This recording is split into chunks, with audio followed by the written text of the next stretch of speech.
நிறைய நேரம் வெளிப்படையா இருக்கேன், தைரியமா இருக்கேன்னு சொல்லிட்டு நம்ம பேசுற விஷயங்கள், செய்யற செயல்கள் தாங்க பாதி பிரச்சனைக்கே காரணமா இருக்கும்.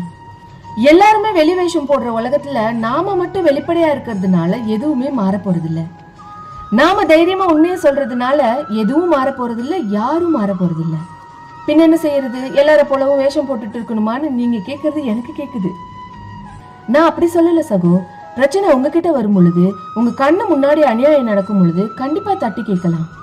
ஆனா யாரோ ஒருத்தர் உங்களை உசுப்பேத்துறதுல பொங்கி யாரோ ஒருத்தருக்காக என்ன நடந்ததுன்னே தெரியாம உங்க ரியாக்ஷன் கொடுத்துறாதீங்க. ஏன்னா பல சமயம் நம்மளை கிளப்பி விட்டுட்டு அவங்க நல்ல பிள்ளை ஆயிடுவாங்க. எக்ஸ்பிரசிவா இருக்கிறவங்க பெரும்பாலும் வெள்ளந்தியா தான் இருப்பாங்க. இன்னசென்ட்டா இருக்கிறதுலாம் ஒரு வரம். ஆனா அதுவே நம்ம பலவீனமா ஆயிடாம பாத்துக்கணுங்க. ஏன்னா நம்ம வெகுளித்தனத்தை ரசிக்கிறவங்களை விட அதை பயன்படுத்திக்கிறவங்க தான் இங்க அதிகம். சிந்தியுங்கள். அன்புடன் நான் உங்கள் கீதா கொலஞ்சிநாதன். இது கலர்ஸ் ஆஃப் லைஃப் ஜிகே, வாழ்வின் வண்ணங்களுடன்.